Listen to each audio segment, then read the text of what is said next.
ఇక్కడ మనం ప్రారంభంలో ఒక మాట, అక్షరం అంటే ఏమిటి, జ్ఞానము, ఇవి తెలుసుకుంటే మనిషికి వేదన ఉండదు అనేది. ఇవాళ మనం 2025లో మాట్లాడుతున్నాం.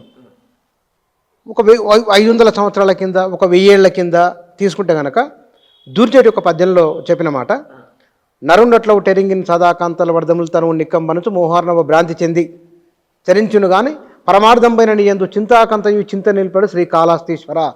అంటే అంటే పరమార్థం తెలుసుకోలేడు అంటున్నారు కదా.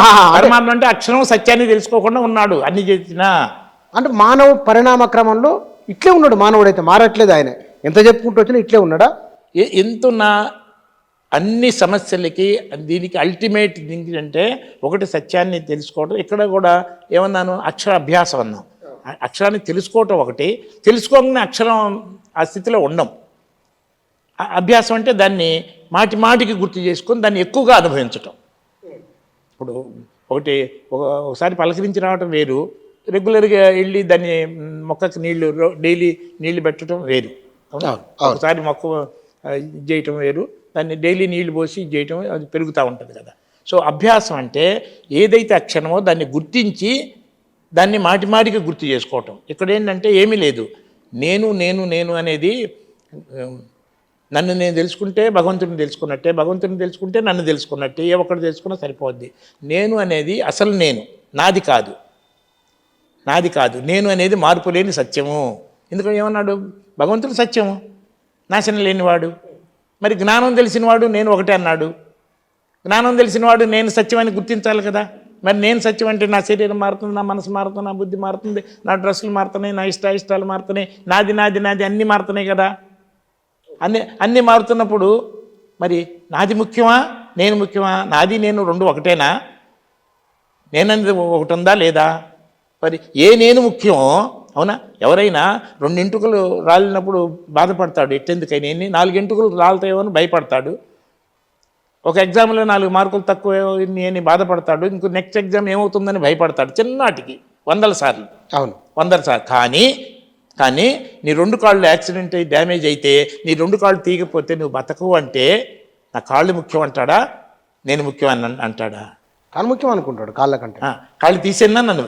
అట్లానే కన్ను డ్యామేజ్ అయితే, అది తీసేయకపోతే నీ బ్రెయిన్ డ్యామేజ్ అయ్యి అవుతుందంటే, నా కన్ను ముఖ్యం అంటాడా, కన్ను తీసేయినా నన్ను బతికించమంటాడా?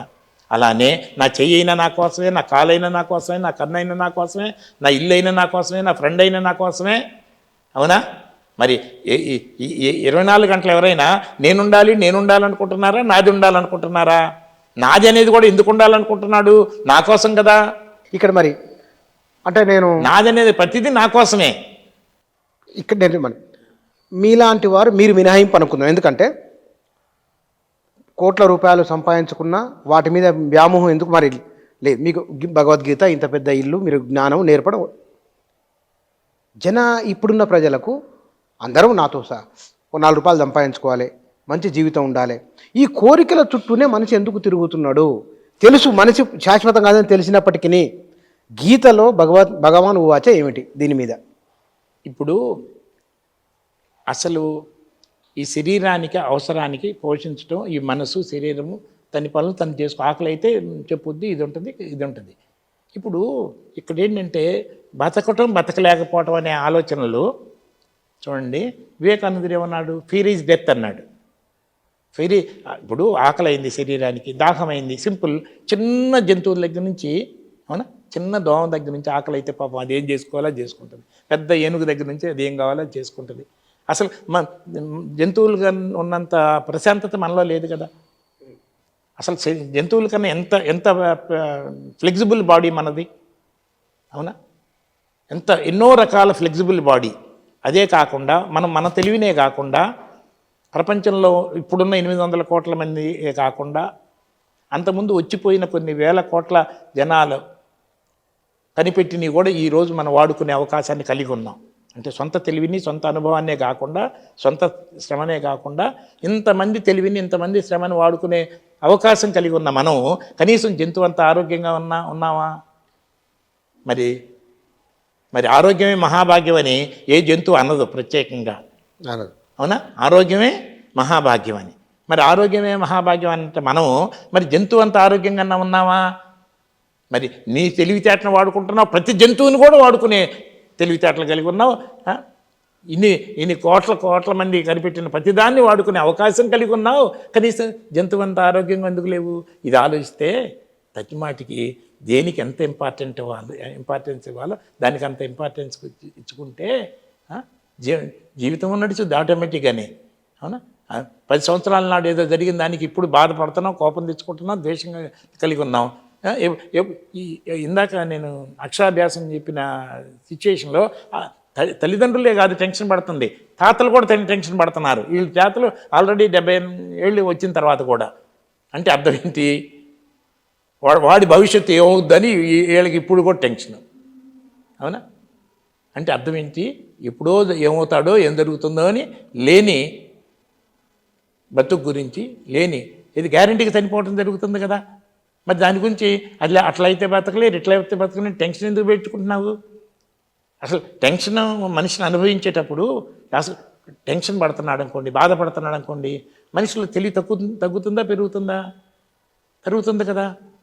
మరి టెన్షన్ ఉన్నప్పుడు శరీరం ఆరోగ్యం కూడా దెబ్బతింటుంది కదా. టెన్షన్ ఉన్నప్పుడు మరి ప్రశాంతత ఉండదు కదా, నరకాన్ని అనుభవిస్తాడు కదా. నరకాన్ని అనుభవిస్తుంటే ఆ క్షణాలు చనిపోయి ఉన్నట్టే లెక్క వేసుకోవాలి కదా. అవునా? మరి అలాంటప్పుడు ఎప్పుడో ఏదో అవుతామని ఈ అబ్బాయి మనవడ యొక్క అక్షరాభ్యాసం టైంలో తాతలు కూడా టెన్షన్ పడుతున్నారంటే దేన్ని అనిపిస్తున్నారు వీళ్ళు? వాడు ఎప్పుడో చచ్చిపోతాడు, అది లేకపోతే బతకలేదని. కనీసం కొన్ని సంవత్సరాలు బతికిన తర్వాత ఇంత ఆపేక్ష ఎందుకుంటుంది మానవులకు? ఎందుకుంటుంది అట్లా? మానవులకే కాదు, జంతువులకైనా సరే వాటి సంతానాన్ని కాపాడుకోవాలనే ఒక ప్రేమ ఉంటుంది కదా. ఎందుకు అంత ఆప్యాయత, ప్రేమ, ఆపేక్ష? అసత్యాన్ని ఏ మనసు కూడా, అంటే ఏ బుద్ధి కూడా, మనసు అన్న బుద్ధి రెండు ఒకదాన్ని కలిసే పనిచేస్తాయిలేండి. ఏ మనసు కూడా అసత్యాన్ని భరించలేదు, పరమ అసత్యాన్ని అసలు భరించలేదు. ఏ మనసు కూడా, నీ మనసైనా నా మనసైనా. ఆ పరమ సత్యాలు ఏంటంటే నేను తక్కువ అనేది పరమాసత్యం. ఏ మనసు కూడా భరించలేక విపరీతమైన బాధపడుతున్న ఒక పరమాసత్యం నేను తక్కువ అనేది. లేని తక్కువతనాన్ని ఊహించుకొని ఆ తక్కువతనాన్ని భరించలేక, అసత్యం కాబట్టి భరించలేక ఆ వెలితితో, ఇన్ఫీరియారిటీతో, అసంతృప్తితో అది ఎక్కువైతే చివరికి భరించలేక సూసైడ్ కూడా. ఇది ఒక అసత్యం. నేను తక్కువ అనేది ఒక పరమ అసత్యం. అసత్యం నేను తక్కువ అనేది. తర్వాత నేను చస్తాను అనేది ఇంకొక పరమ అసత్యం. కాబట్టి ఎవడు చావటానికి ఇష్టం ఉండదు, అది అసత్యం కాబట్టి. కానీ అసత్యాన్నే ఉన్నట్టుగా ఊహించుకొని అసత్యం లేని అసత్యాన్ని ఊహించుకొని దాన్ని భరించలేక ఎప్పుడో ఊహించుకున్న మరణాన్ని ఇప్పుడు అజ్ఞానంతో అనుభవిస్తూ అనేక సార్లు చస్తున్నాడు మనిషి. ఏమవుతానో అన్నప్పుడల్లా అది కాకపోతే బతకలేము, ఇది కాకపోతే బతకలేము. ఏదింటే బతుకుతాడు? లక్షల కోట్లు వచ్చినా, 1000 డిగ్రీలు చదువుకున్నా, 100 డిగ్రీలు చదువుకున్నా, ప్రపంచంలో 800 కోట్ల మంది సహాయం చేసినా, సకల దేవతలు సహాయం చేసినా ఈ శరీరం ఉండేది కాదు కదా. కాబట్టి ఈ శరీరం గ్యారంటీకి పోతుంది. శరీరం పోతే పోతుంది, కానీ నేను పోతాననేది, నేను చస్తాననేది, శరీరం పోతే నేను పోతాననేది, నాకు లేని మరణాన్ని నేను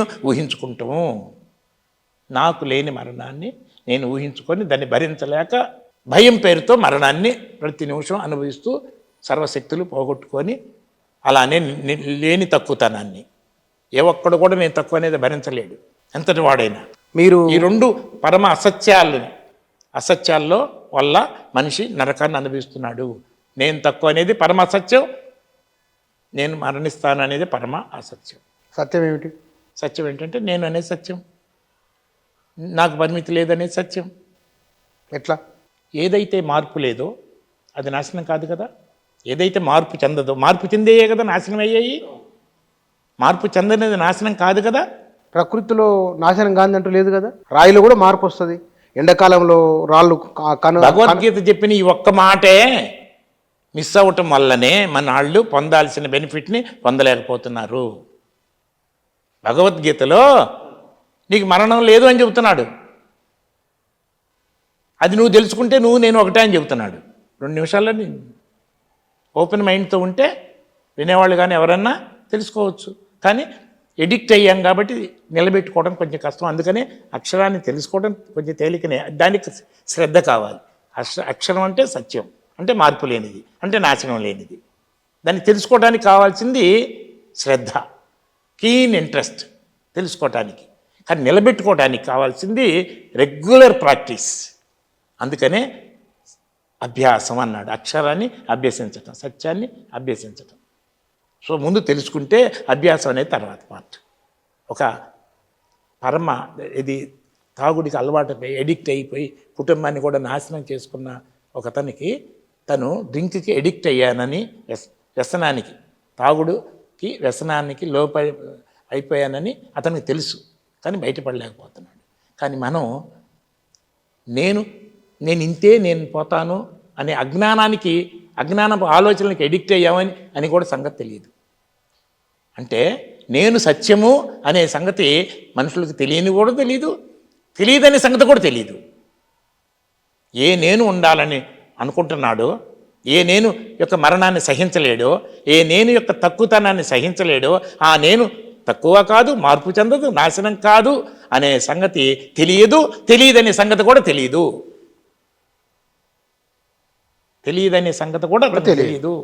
అందుకని తెలియజేయటం వరకు మనం కృషి చేసి వాళ్ళకి శ్రద్ధ ఉంటే తెలియజేయవచ్చు. దాన్ని నిలబెట్టుకోవటం అనేది మాత్రం వాళ్ళ చేతిలో ఉన్నది.